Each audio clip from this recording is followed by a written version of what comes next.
Hello and welcome to What's Going On. I'm Chris Howell, and joining me today is the President and CEO of the United Way of Tarrant County, Miss Leah King. Leah, welcome to the show. Hey, how are you? It's good to see you. It's good to see you as well. I'm so excited to have you on today because, you've been the President CEO of United Way of Tarrant County since 2019, and you have really been shaking and moving and really making some things happen in Tarrant County. So we wanted to have you on today to talk about that. So I really appreciate it, too. It's absolutely. a great opportunity. Well, as we sat down now, you made sure you wanted to point out one thing.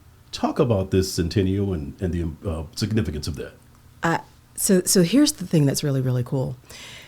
If you get the chance to lead an organization, that's pretty amazing. If you get the chance to lead an organization through a milestone anniversary, that's extra special and very significant. So back in 1922, several people in the community in Fort Worth came together and said, we have some people who need support. We have a lot of organizations that are working independently, but how about we join forces because together we're stronger. Mm-hmm. And that was the genesis of United Way. It was started as the Fort Worth Community Chest.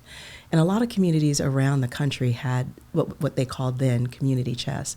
That was the forebearer of what is United Way today. And so fast forward 100 years, and here we are still serving the community and really doing all that we can to be responsive to the needs of the people that live in Tarrant County. Yeah. Wow. And we talk about the fact that, again, you've been leading it since 2019.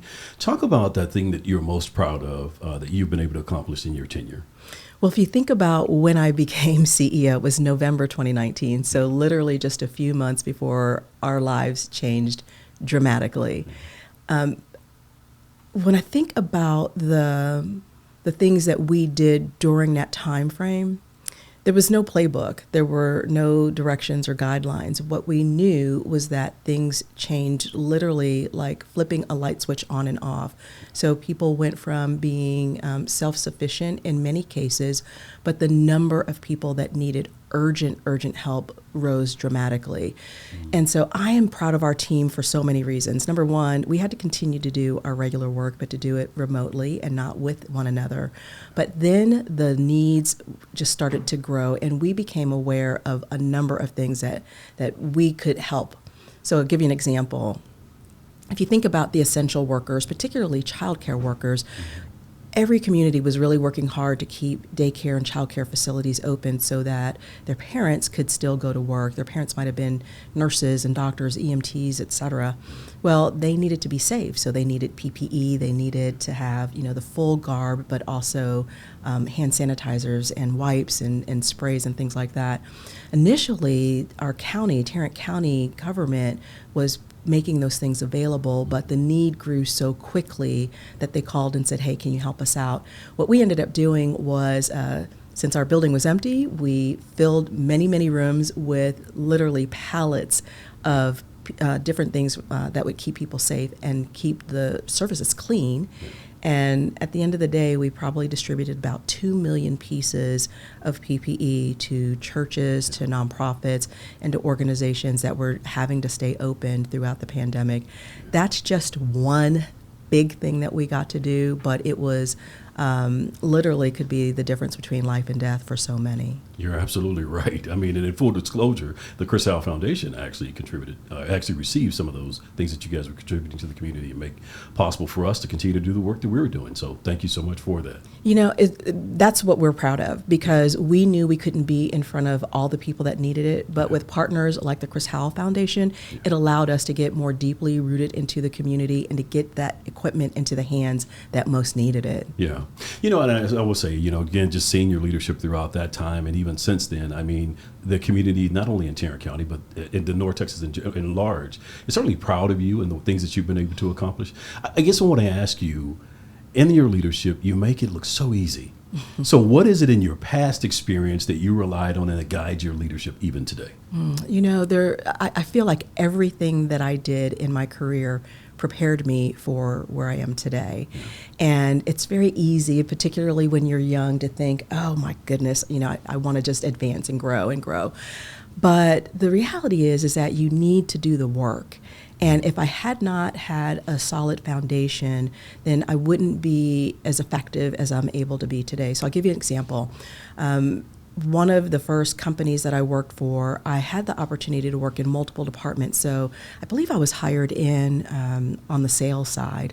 But throughout the course of about 15 years, I worked in corporate communications, investor relations, marketing and advertising, and community relations. And so if you think about all of those things and what my job entails today, all of that is incorporated. And so to have the opportunity to do each of those things for 2, 3, 4 years at a time, it really got me not only the solid foundation, but really to hone my own skills, to identify what I feel like are best practices for me as an individual, not even necessarily for a company, but that could be picked up and placed in any company where I work. Wow. So as I lead a team, it's really through experience of my own, but also to help guide people to have the same opportunity that I did, to be in one department, but to transfer whenever possible so that they can expand and grow their skill set. So, jack of all trades in one respect, but it made me prepared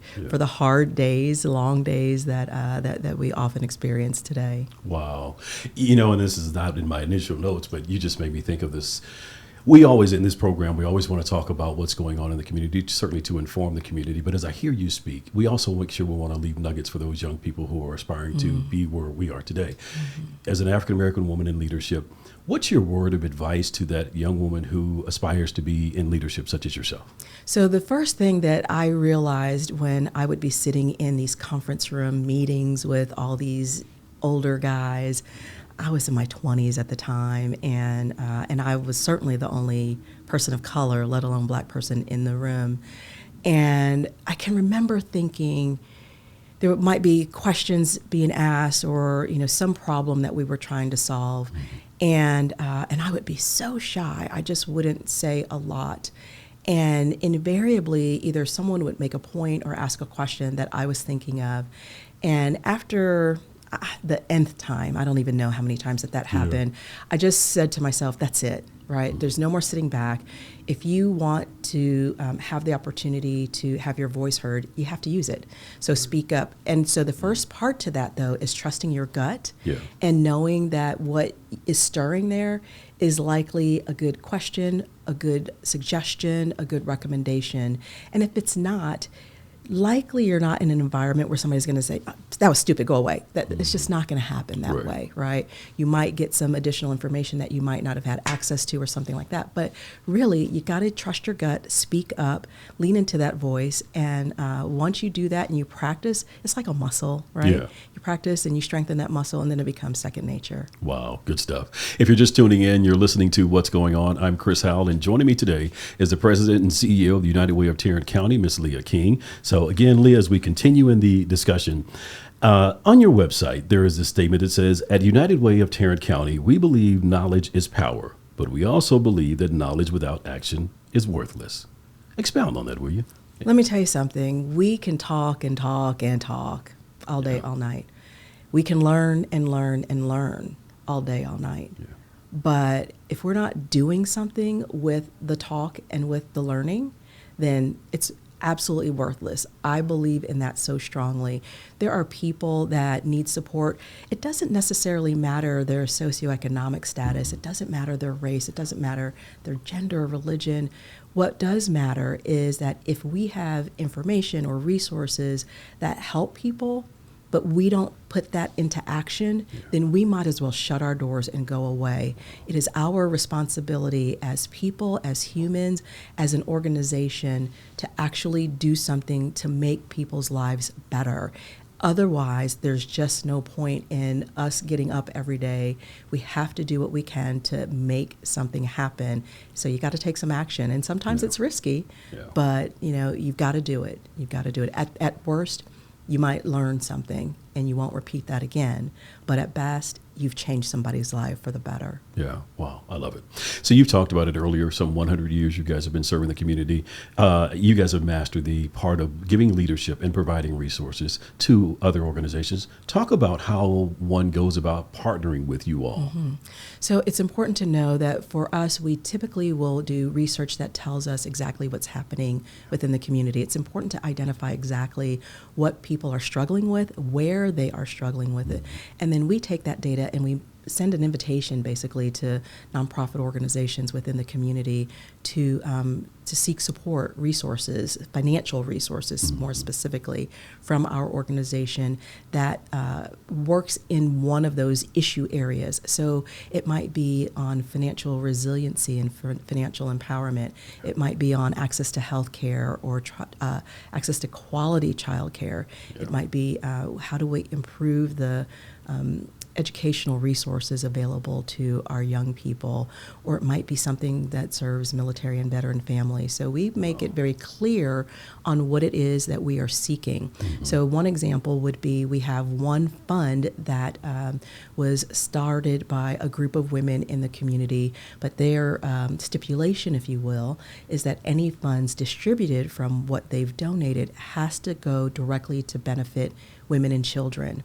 Okay. And so each year we put out a notice, and there's an RFP that goes out, and there's invitation, so request for proposals, which is our invitation to nonprofits that have programs that benefit women and children to apply.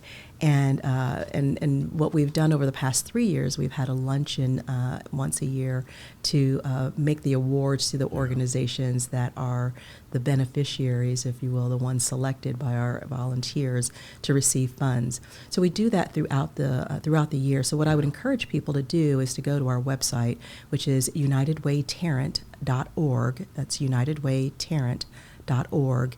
And when you get to that website, there's a button at the top that says Our Work. Just click on Our Work, and when you see the drop-down box, you'll see the words Community Investment, and that will give you all the details on how to apply for funding and who on our team is available to ask questions and what types of requirements we have and all that good stuff. We typically bring people in to give them opportunity to ask questions before they decide if they're going to apply, if it fits their core competency, and then we provide all the due dates and all that good stuff. So any nonprofit can apply for funding as long as it meets one of the identified areas that the research tells us that our community needs most. Good stuff. And again, these organizations need to be based in Tarrant County.